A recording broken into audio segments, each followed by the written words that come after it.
شادی کی پہلی رات کسی نے میرے شوہر کو زہر دے دیا اور میرا شوہر مر گیا۔ سب نے الزام مجھ پہ ڈال دیا اور مجھے جیل بھیج دیا۔ میں حسین تھی، جیل میں میری عزت لٹ گئی۔ جب میں باہر نکلی تو گھر والوں نے بھی نہیں اپنایا۔ میں سڑک پر بیٹھی رو رہی تھی جب ایک فقیر بولا مجھ سے نکاح کر لو۔ میرے پاس کوئی چارہ نہیں تھا۔ میں شادی کر کے جوں ہی اس کے ساتھ گئی تو سیج پر بیٹھتے ہی میرے پیروں تلے زمین نکل گئی۔ میں دلہن بنی اور روسی لباس میں ملبوس گاڑی کی طرف جا رہی تھی۔ مجھے کوئی ہوش نہیں تھا کہ مجھے گاڑی کی طرف کون لے کر جا رہا ہے۔ ماضی کا ایک ایک پل میرے آنکھوں کے سامنے گھومنے لگا تھا۔ زندگی میں ویسے ہی بہت دکھ موجود تھے اور اب جب مجھے لگا کہ زندگی آسان ہونے لگی ہے تو نہ جانے خالی خالی محسوس ہونے لگا۔ ایسا لگ رہا تھا کہ جیسے سب کچھ ختم ہو گیا ہے، جبکہ ابھی تو میری نئی زندگی کی شروعات ہوئی تھی۔ آج میرا نکاح تھا اور میرا نکاح ایک فقیر سے ہونے جا رہا تھا۔ جیل سے نکلتے ہی مجھے اس فقیر نے نکاح کی پیشکش کی تھی، جسے میں جانتی تک نہ تھی۔ ہاں البتہ اسے ایک دو بار میں نے گھر کے راستے میں دیکھا ضرور تھا۔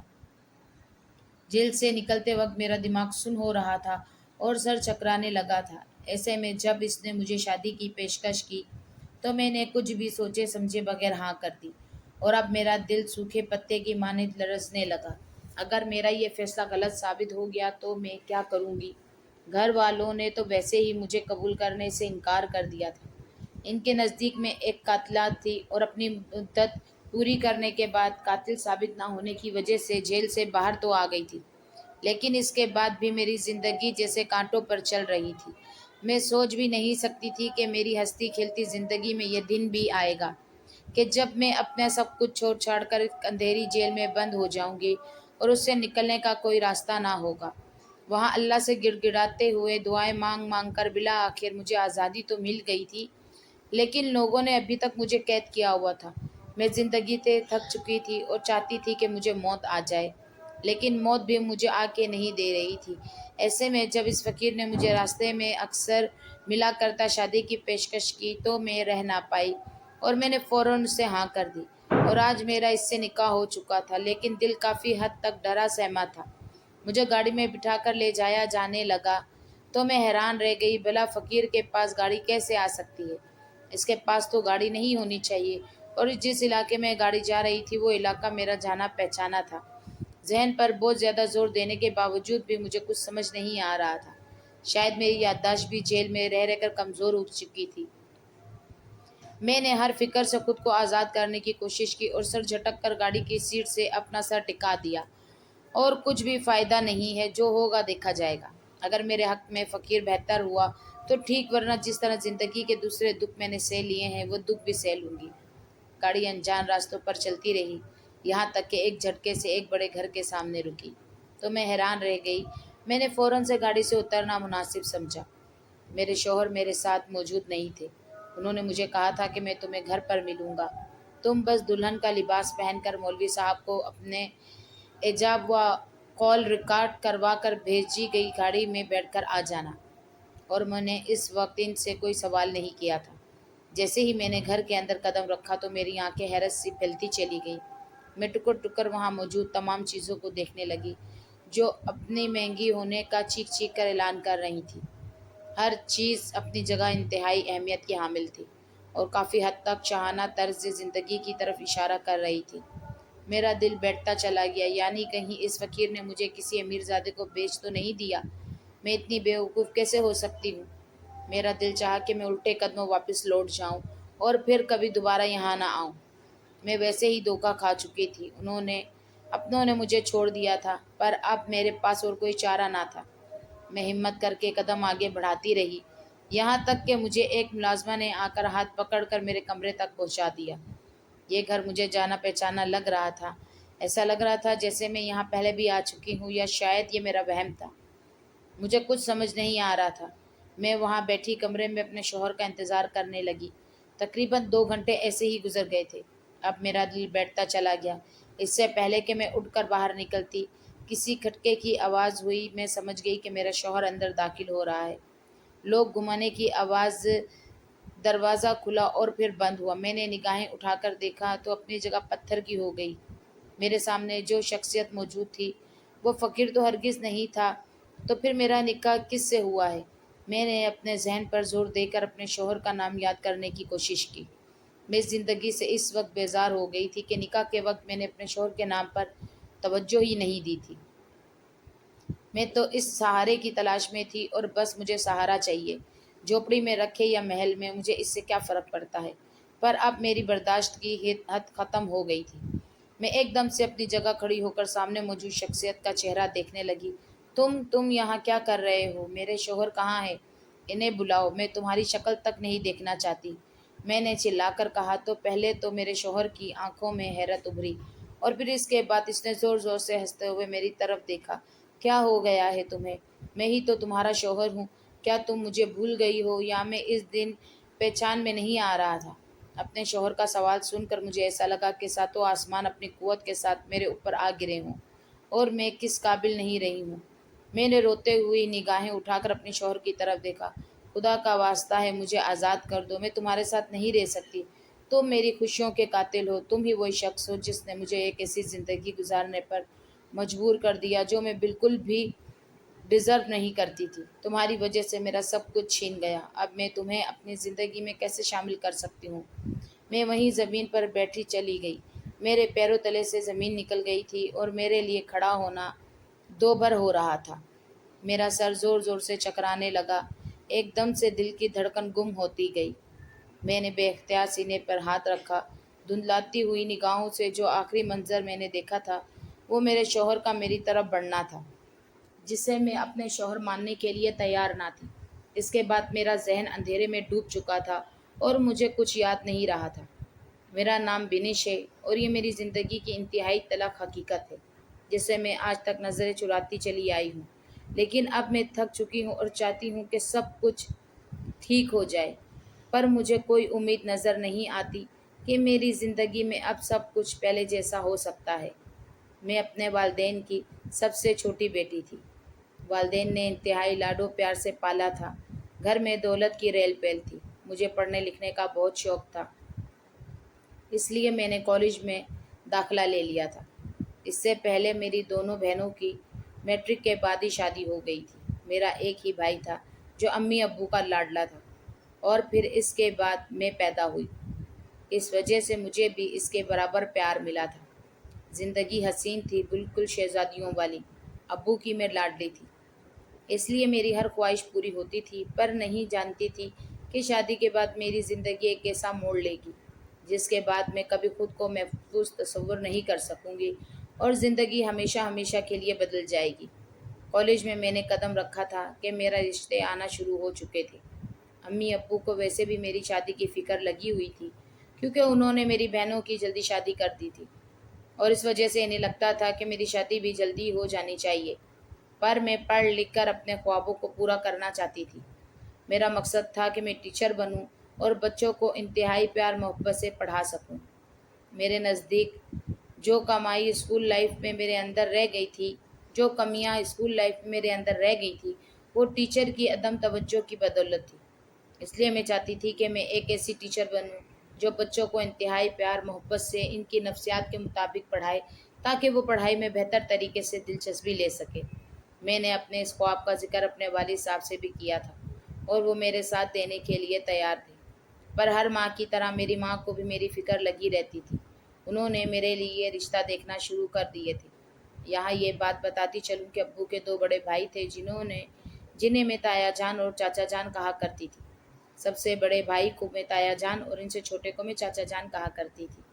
تایا جان نے شروع ہی سے ابو کے کان میں یہ بات ڈال دی تھی کہ میرا سفر کے لیے تو بینی ہی ٹھیک رہے گی، میرے اسفر کے لیے تو بینی ہی ٹھیک رہے گی، جبکہ میرے دل میں ایسی کوئی بات نہ تھی۔ میں نے اپنے والد صاحب کو صاف اور واضح الفاظ میں بتا دیا تھا کہ میں اسفر سے شادی نہیں کروں گی، کیونکہ میں اسے پسند نہیں کرتی۔ وہ مجھ سے عمر میں بھی کہیں گنا بڑا ہے، یعنی تقریباً میرے درمیان 5-6 سال کا فرق تو لازمی تھا، جبکہ چچا جان نے بھی امی سے ریکویسٹ کی تھی کہ بنش کو ہم بہو بنائیں گے، اور اس وجہ سے ان دونوں بھائیوں کے درمیان اختلافات تھے۔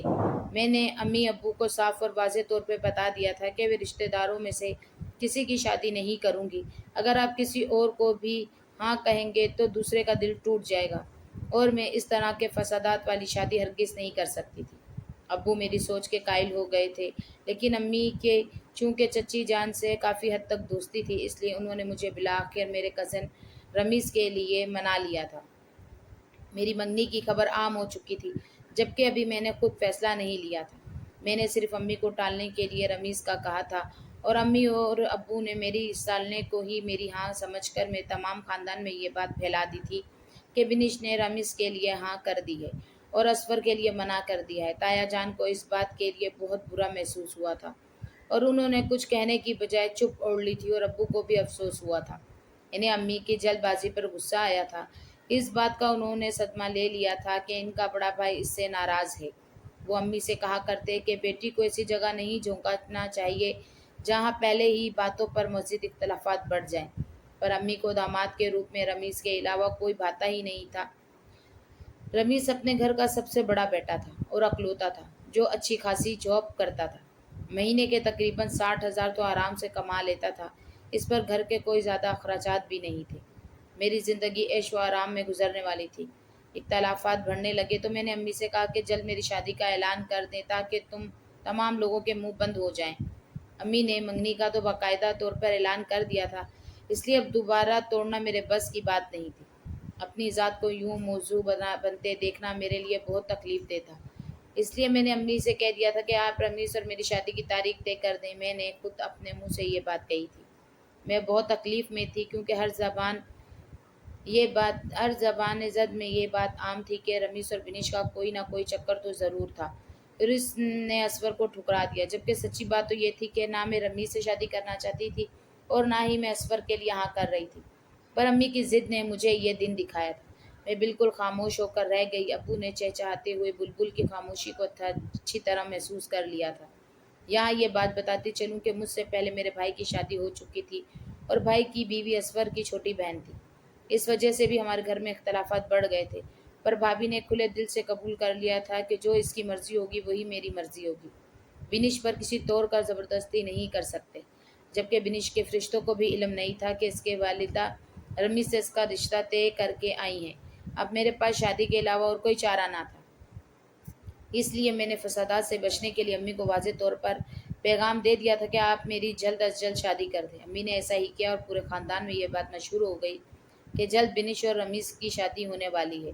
مجھے اپنے خوابوں کے ٹوٹنے کا بہت افسوس تھا۔ رمیز مجھ سے محبت کرتا تھا، اس بات کا اندازہ مجھے میری مایوں والے دن ہوا جب وہ چپکے سے مجھ سے ملنے آیا، اور میں اپنے کمرے میں مایوں کی دلہن بنی اداس بیٹھی اپنے خوبصورت دنوں کو یاد کر رہی تھی جو ماں باپ کے گھر میں انتہائی شاندار گزرے تھے، جہاں کوئی فکر اور پریشانی نہ ہوتی تھی۔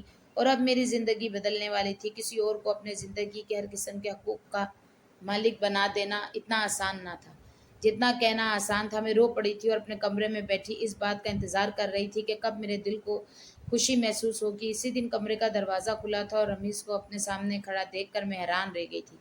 میری نظریں شرم سے جھک گئی۔ رمیز مجھے دیکھ کر مسکراتے ہوئے کہنے لگا، تمہیں دیکھنے کے لیے مجھے اپنے گھر والوں سے جھوٹ بولنا پڑا ہے۔ میں تم سے بہت محبت کرتا ہوں، جانتا ہوں کہ تمہارے بارے میں بہت سی باتیں مشہور ہو گئی ہیں، لیکن تمہیں حاصل کرنے کے لیے مجھے یہ سب کچھ گوارا ہے۔ تم اداس مت ہونا، تمہارا شوہر ہمیشہ تمہارے ساتھ ہے۔ اس طرح کی یقین دہانی نے میرے اندر جیسے خوشی کی کلی کھلا دی تھی، اور میں خوشی سے جھوم اٹھی تھی۔ وہ چند گھنٹے وہیں بیٹھا مجھ سے باتیں کرتا رہا۔ اس دوران مجھے اندازہ ہوا کہ واقعی میں ہیرے جیسا شخص ہے جسے کھو کر میں بہت بڑی غلطی کرنے والی تھی۔ اس دن پہلی بار مجھے اپنی والدہ پر بہت پیار آیا، جنہوں نے میرے لیے واقعی میں ہیرا چنا تھا اور مجھے زندگی کی تمام خوشیاں دینے کی بھرپور کوشش کی تھی۔ 2 دن گزر چکے تھے، میرے ہاتھوں میں مہندی لگ چکی تھی، اور میں نے انتہائی پیار محبت سے رمیز کا نام لکھوایا تھا۔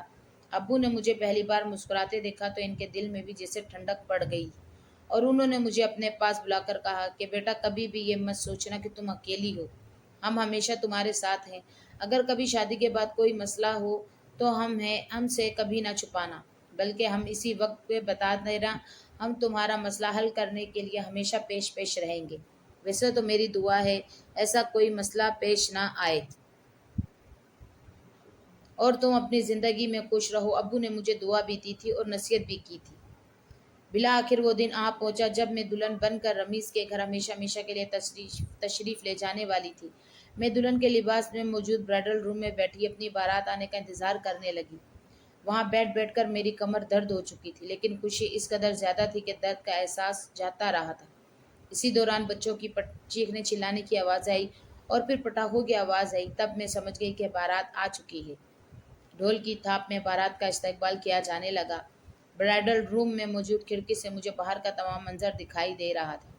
میں نے رمیز کے چہرے پر پہلی بار اتنی زیادہ خوشی دیکھی تھی، اور بار بار ہنس رہا تھا، مسکرا رہا تھا۔ تبھی میں نے ایک حیرت انگیز منظر دیکھا تھا۔ اپنا منہ پر دوپٹہ اوڑھے ایک لڑکی آگے بڑھی تھی اور اس نے میرے شوہر کو دودھ کا گلاس دودھ پلائی کے لیے پیش کیا تھا۔ انہوں نے بارات کے ساتھ رقص کرتے ہوئے باتوں ہی باتوں میں وہ دودھ کا پورا گلاس پی کر اسی لڑکی کو واپس کیا، اور وہ لڑکی ہال میں آنے کی بجائے کہیں غائب ہو گئی۔ میں نے یہ منظر اپنی آنکھوں سے دیکھا تھا۔ مجھے بہت عجیب سا لگا اور میں نے سر جھٹک کر اپنی خوشیوں کی طرف اپنی توجہ مرکوز کر دی۔ لیکن مجھے کیا پتا تھا کہ وہی لڑکی میری خوشیوں کی قاتل ہوگی۔ میرے شوہر اچانک رقص کرتے کرتے رک گئے۔ انہیں گرمی سی محسوس ہونے لگی۔ انہوں نے اپنی شیروانی کے بٹن کھول دیے۔ ان کی طبیعت خراب ہونے لگی تھی۔ انہیں ہال میں لایا گیا، میرے سامنے پنکھے پہ بٹھایا گیا۔ طبیعت بحال ہوئی تو فوراً سے نکاح کر دیا گیا اور رخصتی کا شور مچ اٹھا۔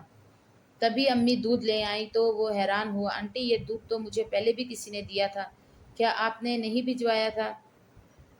امی نے پھٹی پھٹی نگاہوں سے میری طرف دیکھا۔ نہیں بیٹا، میں نے نہیں بھجوایا تھا، یہ تمہاری زوجہ نے بھجوایا ہوگا۔ کیا پتا اسے بہت شوق ہو اپنے شوہر کا اس طرح استقبال کرنے کا۔ میری ایک کزن نے چٹکلا چھوڑا تو میں خوفزدہ نگاہوں سے اپنے شوہر کی طرف دیکھنے لگی۔ وہ منظر اس وقت بھی مجھے لگا تھا عجیب لگا تھا، اور اب دوبارہ سے یوں اس بات کا تذکرہ کرنا میری چھٹی حس مجھے کسی انہونی کا احساس دلانے لگی۔ تو میں حیران رہ گئی، دل گھبرانے لگا۔ میرے شوہر کی طبیعت کے پیش نظر شادی کی تمام رسومات کو کینسل کر کے جلد از جلد میری رخصتی کا اعلان کر دیا گیا، اور میں روتے ہوئے اپنے ماں باپ کی دعاؤں کے سائے میں اپنے کمرے میں آ گئی۔ میرا شوہر جیسے ہی کمرے میں قدم رکھ کر میرے پاس آئے تو انہیں خون کی ایک بہت بڑی الٹی ہوئی اور میں اپنی جگہ ساکت رہ گئی۔ انہوں نے میرے ہاتھوں میں دم توڑ دیا۔ وہ میری طرف دیکھ بھی نہ سکے، نہ مسکرا سکے، اور ہمیشہ ہمیشہ کے لیے آنکھیں بند کر کے اس دنیا سے رخصت ہو گئے۔ میں پھٹی پھٹی نگاہوں سے یہ منظر دیکھتی رہی، اور پھر اس کے بعد میں نے اونچا اونچا رونا شروع کر دیا۔ میں نے انہیں وہیں پلنگ پر لٹایا، اپنے خون آلود ہاتھوں کو دیکھا۔ میرا پورا عروسی لباس خون آلود ہو چکا تھا۔ میں بھاگ کر باہر آئی تو تمام گھر والے مجھے دیکھ کر حیران تھے۔ کیا ہوا، کیا ہوا؟ میرے بیٹے کو تم رو کیوں رہی ہو؟ میں نے اندر اشارہ کیا تو وہ لوگ بھاگ کر وہاں آئے، اور پھر وہاں دوسرے ہی لمحے چچی جان نے مڑ کر مجھے ایک زوردار تھپڑ رسید کیا۔ نامراد، تیرے آنے سے میرا بیٹا چلا گیا، ضرور تیری کارستانی ہوگی۔ مجھے تو پہلے ہی پتا تھا کہ تو اصفر سے شادی کرنا چاہتی ہے، لیکن میرا ہی دماغ خراب ہو گیا تھا جو میں نے تجھے اپنے بہو کے روپ میں دیکھنا چاہا۔ مجھے کیا پتا تھا کہ تو ڈائن ہے، قاتلہ ہے۔ تو نے میرے بیٹے کو قتل کر دیا، تیرا ہاتھ خون سے رنگے ہوئے ہیں۔ چچی جان سینے پر ہاتھ مار کر زور زور سے رو رہی تھی، اور میں حیرانی سے یہ منظر دیکھ رہی تھی۔ میرا دماغ جیسے سن سا ہو گیا۔ میں نے کچھ بھی نہیں کیا ہے، میں نے روتے ہوئے بلند آواز سے اپنی گواہی دینا چاہی۔ میں بے گناہ تھی، میں تو رمیز سے محبت کرنے لگی تھی، بھلا میں اسے کیوں قتل کرتی؟ چچا جان نے بھی آگے بڑھ کر مجھ پہ تھپڑوں کی برسات کر دی تھی۔ آخر تجھے میرا بیٹا پسند نہیں تھا تو اسی وقت منع کر دیتی۔ اصفر کے لیے تو نے میرے بیٹے کو مار دیا، میں تجھے نہیں چھوڑوں گا۔ انہوں نے اسی وقت پولیس کو فون کر کے بلا لیا تھا، اور پولیس نے مجھے گرفتار کر لیا۔ میں اپنی صفائیاں دیتی رہی، لیکن کسی نے میری ایک نہ سنی، اور یوں سب نے مجھے قاتل قرار دے دیا۔ میں جیل میں آ چکی تھی، دلہن کے لباس میں جیل میں موجود تھی۔ کسی نے مجھے لباس تبدیل کرنے کا وقت بھی نہ دیا۔ میں روتی رہی، چلاتی رہی، مجھ پر قتل کا مقدمہ درج ہو چکا تھا۔ میرے گھر والوں نے بھی مجھ سے آنکھیں پھیر لی، کیونکہ انہیں بھی لگتا تھا کہ شاید میں نے یہ قدم اٹھایا ہے۔ میں نے رو رو کر ان کے سامنے ہاتھ جوڑے، انہیں اپنی بے گناہی کا یقین دلانا چاہا، لیکن سب نے آنکھیں پھیر لی تھی۔ ابو یہ صدمہ برداشت نہ کر سکے تھے اور اس دنیا سے رخصت ہو گئے تھے۔ امی بیوہ ہو چکی تھی، بھائی نے بھی مجھ سے تعلق توڑ دیا تھا۔ ایسے میں میرا گھرانہ تو مکمل طور پر برباد ہو گیا تھا، میں خود برباد ہو گئی تھی۔ شادی کی پہلی رات ہی میں بیوہ ہو چکی تھی، لیکن کسی کو میرا درد نظر نہیں آ رہا تھا۔ چچی جان کو صرف اپنا درد عزیز تھا اور ان کا جوان بیٹا گیا تھا۔ مجھے معلوم ہے کہ یہ درد بہت برا ہوتا ہے۔ جوان موت تو انسان کو وقت سے پہلے بوڑھا کر دیتی ہے، پر اس میں میرا کیا قصور تھا؟ مجھے بھی تو دکھ پہنچا تھا، میرا بھی تو شوہر دنیا سے رخصت ہوا تھا۔ لیکن ان تمام لوگوں نے مل کر مجھ پہ الزام تراشی شروع کر دی اور مجھے جیل میں بند کروا دیا۔ ان کے نزدیک ان سب کے پیچھے میں اور اسفر ملے ہوئے تھے۔ مجھے شادی میں اسفر کہیں نظر نہیں آیا تھا اور نہ اس نے مجھے بچانے کی کوشش کی تھی۔ مجھے حیرت ہوئی تھی کہ یہ سب کچھ کیا ہو رہا ہے۔ میں وہیں جیل میں بیٹھی اپنی بے گناہی کا انتظار کرتی رہی کہ کب میں بے گناہ ثابت ہوں گی اور کب اللہ پاک مجھے یہاں اس جیل کی اندھیری کوٹری سے نکالے گا۔ زندگی یوں رخ بدلے گی میں نے کبھی نہیں سوچا تھا۔ میرا رو رو کر ہر روز اللہ سے یہی دعا کرتی کہ یہ اللہ میری بے گناہی ثابت کر دے اور میں یہاں سے چھوٹ کر نکل جاؤں۔ نہ جانے کس کی بددعا لگ گئی تھی مجھے، شاید اسفر کی بددعا لگ گئی تھی مجھے۔ آج تک یہ معلوم نہیں ہوا سکا میرے شوہر کا قاتل کون تھا، پر حیرت انگیز طور پر یہ بات ہوئی کہ مجھے جیل میں خط ملنا شروع ہو گئے تھے جس میں اس بات کا اعتراف کیا جاتا تھا کہ میں نے تمہارے شوہر کو مارا ہے۔ مجھے معاف کر دینا، مجھے اس بات کا بہت افسوس ہے، پر اس سے کہیں زیادہ افسوس مجھے اس بات کا ہے کہ تم میری وجہ سے جیل کی سلاخوں کے پیچھے ہو۔ لکھنے والا اس میں اپنی جنس ظاہر نہ کرتا تھا، بس ایسی باتیں لکھی ہوتی جس سے گمان ہوتا کہ یہ لڑکے کا خط بھی ہو سکتا ہے اور لڑکی کا بھی۔ میں نے عدالت میں ثبوت کے طور پر وہ خط جمع کروانے کی کوشش کی تھی، لیکن جیل میں تمام لوگ رشوت کھا کر بیٹھے ہوئے تھے اور انہوں نے میرا خط اعلیٰ عدالت میں پہنچانے سے پہلے ہی برباد کر دیا تھا۔ اب تو جیل میں وہ خط ملنا بھی بند ہو چکے تھے۔ میں تقریباً 2 سال تک جیل کی سلاخوں کے پیچھے رہی۔ جیل میں ایک انتہائی بد کردار شخص تھا وہاں موجود۔ جیل کی ہر عورت کو اس نے برباد کرنے کی کوشش کی تھی۔ مجھے نہیں معلوم تھا میری باری بھی جلد آنے والی ہے اور وہ مجھے پورا برباد کر کے چھوڑے گا۔ افسوس اس وقت ہوا جب رات کے آخری پہر میں نے جیلر کو اپنی اندھیری کوٹری میں پایا تھا اور پھر اس کے بعد اس نے میری عزت پر حملہ کر دیا تھا۔ میں چلائی تھی، چیخی تھی، پر وہاں میری مدد کے لیے کوئی بھی نہیں تھا۔ اس نے میری عزت کو تار تار کر دیا تھا۔ محض 25 سال کی عمر میں اپنی زندگی کے انتہائی برے دنوں کا سامنا کر لیا تھا۔ اس دن میں شدت سے روئی تھی اور گڑ گڑا کر اللہ سے دعا مانگی تھی کہ یا اللہ اب میرے صبر کی حد مکمل ہو چکی ہے، میرے صبر کا پیمانہ لبریز ہو گیا ہے، میرے صبر کا جام چھلک گیا ہے، اب مزید یہاں نہیں رہنا چاہتی۔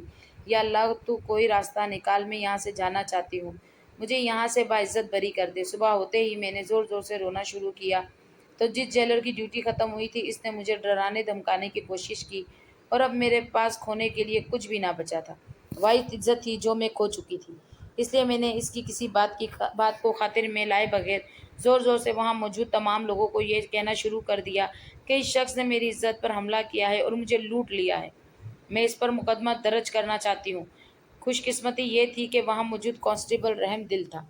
اس نے میری بات اعلیٰ حکام تک پہنچا دی تھی، پر میں نہیں جانتی تھی کہ میری آواز صرف جیل کی حدود تک محدود نہیں رہی بلکہ اس کی باز گشت دور دور تک سنائی دی گئی ہے۔ میں رو پڑی تھی۔ یہ خبر ٹیلی ویژن پر ایک پٹی کی صورت میں چل پڑی تھی کہ جیل میں موجود قتل کی ملازمہ پر جیلر کی طرف سے حملہ، جیل میں موجود ملازمہ کی عزت جیلر نے لوٹ لی ہے۔ مجھے باقاعدہ طور پر وہاں کمرے میں بلا کر یہ خبر سنائی گئی تھی۔ میں نے اپنا سر جھکا لیا تھا، یہی سچ تھا، اب میرے پاس کھونے کے لیے کچھ نہیں بچا تھا۔ عزت تو چلی گئی اور اب اگر یہ عزت دوبارہ اچھل جاتی تو اس میں کیا ہی برا تھا۔ میں کس حال میں بھی اس جیلر کو نہیں چھوڑ سکتی تھی جس نے مجھ سے پہلے بھی نہ جانے کتنی عورتوں کے ساتھ غلط سلوک کیا تھا۔ میں رو رو کر تھک چکی تھی۔ میڈیا کے لوگ آ کر مجھ سے بیان لے رہے تھے۔ جب میں نے ہاتھ جوڑ کر وہاں لوگوں سے کہا تھا کہ میرے کیس میں دوبارہ سے نظر ثانی کی جائے، میں نے اپنے شوہر کو نہیں مارا، یہ بات جنگل کی آگ کی طرح پوری میڈیا میں پھیل گئی۔ پہلے نئے سرے سے میرے کیس کو دیکھا جانے لگا، میری شادی کی ویڈیو کو دیکھا گیا جس میں واضح طور پر پتہ چل گیا کہ میرے شوہر کو زہر دے کر مارا گیا ہے، اور وہ عورت جو منہ پر دوپٹہ باندھ کر میرے شوہر کو دودھ کا گلاس دے گئی تھی، دراصل اس دودھ میں ہی زہر موجود تھا۔ میں باعزت بری ہو گئی تھی، لیکن جو خبر اس خبر سے پہلے چل چکی تھی کہ جیلر نے میری عزت لوٹ لی ہے، میرے گھر والوں نے مجھ سے لا تعلقی کا اعلان کر دیا تھا۔ امی بھائی کے رحم و کرم پر تھی، کیسے مجھے اپنے گھر میں قبول کرتی۔ مجھے لگا تھا کہ میری زندگی آسان ہو گئی ہے، لوگ مجھ سے معافی مانگیں گے، مجھ سے ہمدردی کریں گے اور مجھے ایک بار پھر سے اپنے گھر میں پناہ مل جائے گی۔ لیکن میں بےحد غلط تھی۔ جو کچھ میں نے سوچا تھا سب کچھ اس کے برعکس ہوا تھا۔ چچا چچی نے مجھ سے معافی تو کیا ہی مانگنی تھی، انہوں نے تو ابھی تک مجھے ہی قاتل قرار دیا تھا۔ انہوں نے مجھے صاف طور پر کہہ دیا تھا کہ چاہے تم باعزت بری ہو چکی ہو، تمہارا کیس کھل چکا ہو، لیکن ہمارے بیٹ کی موت کی ذمہ دار تم ہی ہو۔ تم اس کی زندگی میں آئی، تم ہی نے اسے اس دنیا سے رخصت کر دیا۔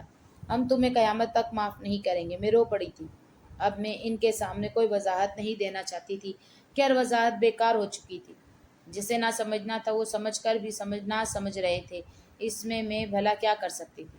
میں انتہائی لٹے پٹے انداز میں اپنے گھر کی طرف گئی تو اماں نے مجھے صاف اور واضح طور پر بتا دیا کہ اب تمہاری اس گھر میں کوئی جگہ نہیں ہے۔ اگر تم باعزت بری ہو کر آ جاتی تو ہم تمہیں اپنے گھر میں رکھ لیتے، لیکن تمہاری عزت لٹ جانے کے ہر طرف چرچے موجود ہیں۔ ہم تمہیں دوبارہ قبول نہیں کر سکتے۔